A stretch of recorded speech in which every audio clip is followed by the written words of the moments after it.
I am Agamotto, no Book of Vishanti. What up? And now, a conversation piece. This is The Rundown. Welcome everybody to another exciting episode, another edition of A Week in Geekdom here on YouTube. This is The Rundown. To everybody that's joined in the past couple days, welcome. This is A Week in Geekdom where we talk about movies, books, pops, figures, and everything else in between. I want to give a big shout out to Hardcover Reviews for letting me be on their amazing YouTube channel, letting me take part in their live streams and talking about comic books and all the geeky stuff that we love. So thank you so much. That was an amazing, awesome experience. And yeah, hopefully we'll be in there once more in the near future.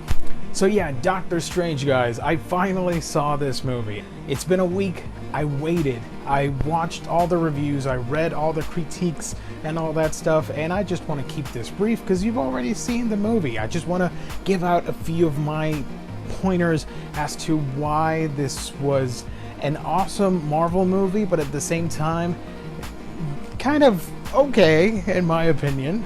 Like, it's not a Winter Soldier or a Civil War, but that's to be expected because it is a brand new hero that the mainstream crowd has had no idea up until recently, and it needed that star power like Benedict Cumberbatch and Chiwetel and Tilda Swinton and everybody else involved, Rachel McAdams. This was a star-studded cast. Right away, you get a much-needed exposition with the character. You get to fall in love with the character of Doctor Strange. He is a little bit of an asshole, whereas characters like Tony Stark he's a lovable asshole. Chiwetel does an amazing job as Mordo, and he really counters Benedict Cumberbatch's role as Doctor Strange. You see these two characters, a former student and now a student, and how the roles are reversed and all that stuff. How Mordo is now the one teaching Strange about this magical, wonderful world of the mystic arts and parallel dimensions and alternate realities, and that by far is the movie's strongest suit. I'm a huge fan of parallel worlds. I love the concept of alternate realities and infinite cosmos and all that stuff. So that part, just amazing.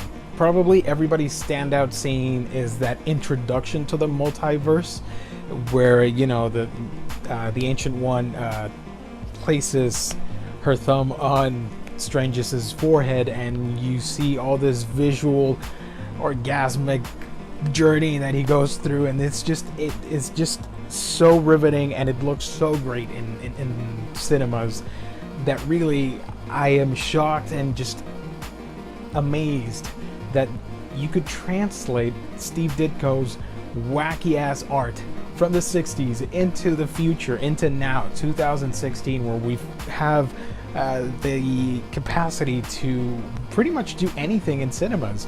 So I was really impressed by that. I thought that was amazing, especially the hands becoming other hands and all that stuff. I was like, yeah, that was super surreal and stuff.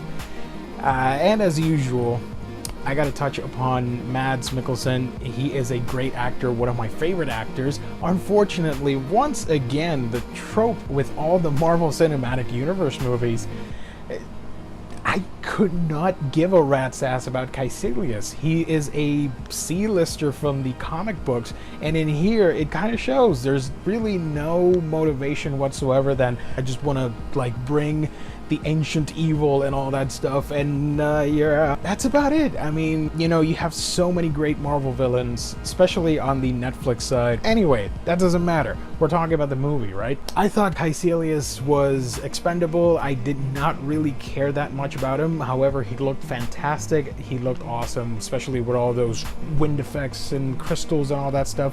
The mirror world, everything was just spot on visually.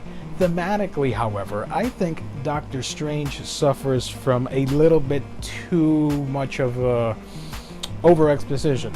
Everything is explained scene after scene after scene, and I get it. You have to accommodate audiences worldwide to this weird and wacky place, but at some point in the movie, it drags it down a little bit too much for my taste. You just wanted things to pick up. You get to see the Sanctum Sanctorum and lots of Easter eggs right there. Daniel Drum is in there, so we got a huge Easter egg for Brother Voodoo. That's awesome. You see Nico's mom from the Runaways. Obviously, I'm forgetting about Wong. Wong is amazing. I wish Wong would have had more screen time. Give me more Wong and less Mordo, please. Wong was amazing, and I wanted to see him kick butt alongside Strange instead of Mordo. Couldn't we have gotten Mordo as the bad guy from the beginning and just dropped the whole Caecilius nonsense? Come on.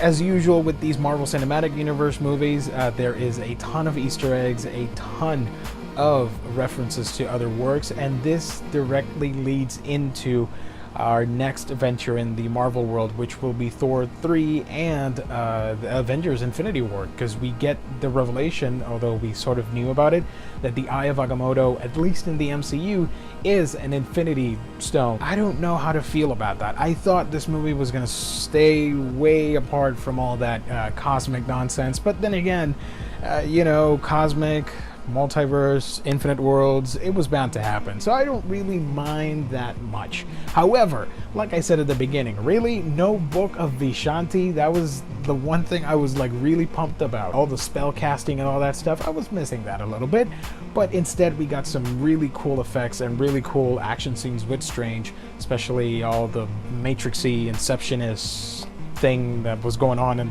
New York City. With all the time warping and the cities folding and everything. I thought that was pretty creative, pretty awesome. And now we get the introduction to the multiverse. I've said multiverse way too many times already. Just the possibility. See, in my opinion, the Fox world and the previous Sony Spider-Man worlds, I think those could be classified as alternate realities. We won't get to see them, but at least it's comforting to know that they are there. Because I don't know if we're ever going to see the X-Men anytime soon in the MCU, so I'll take it. And speaking of alternate realities and all that stuff, I have one critique. I have one huge negative with this movie, and it's with the bad guy. Spoilers. As, I'm pretty much spoiling everything. Spoilers.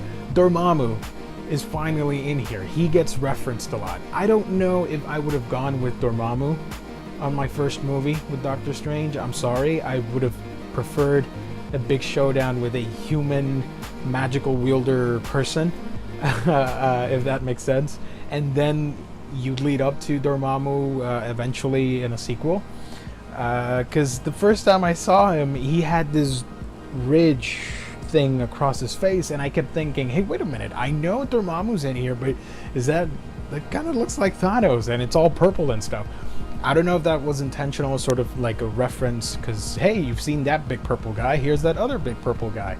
I know he's living in his own dimension, and Dormammu doesn't really need a corporeal form, or whatever you want to call it, but I would have preferred the flaming head and all that stuff. That would have been cool. That would have, because I grew up reading stories where I saw Dormammu like that, so I missed that a little bit. Nothing wrong with what we got, which was awesome. Which, by the way, that final scene, that final battle, and I'm kind of jumping all over the place, I'm sorry, but whatever.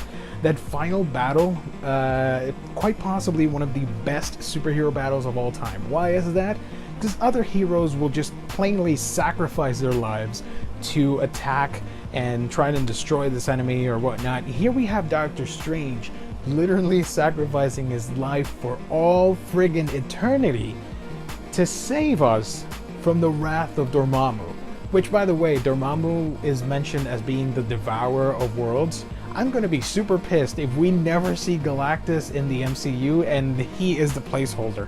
I get it, he's like an evildoer, I know, but come on, I only need one devourer of worlds. The setup that they did with Mordo at the end is perfect, it's genius, and I think maybe that's what should have happened in this movie. I didn't really care for Caecilius that much, but Mads played him perfectly in my opinion. And by the way, quick Easter egg, did anybody else think at the end when they got sucked away into wherever they were going, they kind of looked like the mindless ones? Did we get the mindless ones? I don't know. Props to Rachel McAdams for not being a one-dimensional girlfriend to the superhero. She actually provided some substance and she actually didn't need saving, which I appreciated. And really, this movie just set up the whole playing field for the magical side of the Marvel world, and I cannot wait for a sequel. Hopefully we get Nightmare. Just saying. So yeah, Doctor Strange, in my opinion, one of the best entries in the MCU, but it's not like the best one. It could have been better. Some scenes could have been tweaked around, some choices. The villains obviously needed more work. So what do you guys think of Doctor Strange? You thought it was good? You thought it was great? Let me know down below. I thought it was pretty awesome, aside from all the negative crap I just spewed. So thank you guys for watching. Thank you for tuning in to another exciting episode, another edition of A Week in Geekdom here on YouTube. This was The Rundown. As always, you can follow me on your favorite social media platform from Facebook, Twitter, Instagram, Snapchat, and Periscope. Just type A Week in Geekdom and I'm there for you guys. Alright, I will be posting down below the link to the live stream that I did with hardcover reviews and the man himself, Jess, the Omnidog. And let me know what you thought of that and this review, and I will catch you on our next installment. Thank you for tuning in to another installment. You can keep the conversation going through your favorite social media platform. You can like and subscribe to our YouTube page, follow us on Twitter, like our fan page on Facebook, and favorite our pics on Instagram. You can also write to us for feedback, suggestions, and such via aweekingeekdom@gmail.com. Until next time. I lied. I said I was really itching for Thor Ragnarok. It's this guy. I'm a huge spider nerd. I can't wait for Homecoming.